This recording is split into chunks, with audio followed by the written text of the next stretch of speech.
Sir, வெறுப்பு அரசியலை உமிழ்வது ஒன்றுதான் பாரதிய ஜனதா கட்சியினுடைய பிரதான நோக்கம். அதை தாண்டி வேற என்ன இருக்கு அவர்களுக்கு? வேற என்ன கொள்கை கோட்பாடு? இல்ல இந்த வெறுப்பு தொடர்ந்து பிரச்சாரத்தின் மூலமா எதை அறுவடை பண்ண போறாங்க? என்ன கிடைக்க போகுது? இந்த வெறுப்பு அரசியலே அவர்களுக்கு கிடைத்திருக்கிற அறுவடை தானே. இந்த வெறுப்பு அரசியலின் மூலமாக சமூகத்துக்குள் ஒரு வேறுபாட்டை உருவாக்குகிறார்கள் அல்லவா? அந்த வேறுபாடு என்பதே அவர்களுக்கு கிடைக்கிற சார், இந்துக்கள் அல்லாதார்களால் உங்களுக்கு ஆபத்து என்று சொல்லித்தான் அவர்களுடைய வாக்குகளை அறுவடை செய்து கொண்டிருக்கிறார்கள். இந்துக்களுக்கு இவர்கள் ஆபத்து பாந்தவனாக இருந்தார்களா? இந்துக்களினுடைய உரிமைகளை இவர்கள் பாதுகாத்தார்களா? எல்லா இந்துக்களுக்கும் இவர்கள் அரணமைத்தார்களா? இல்ல. பாதுகாப்பு கேடயமாக பயன்படுத்தி கொண்டார்களா? இல்லையா?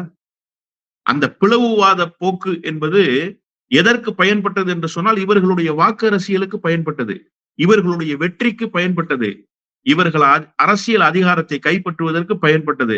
இப்போது அதையே தக்க வைத்துக் கொள்வதற்கு, ஏன்னா பலகீனம் ஆகிட்டே இருக்கிறாங்க நாளுக்கு நாள்.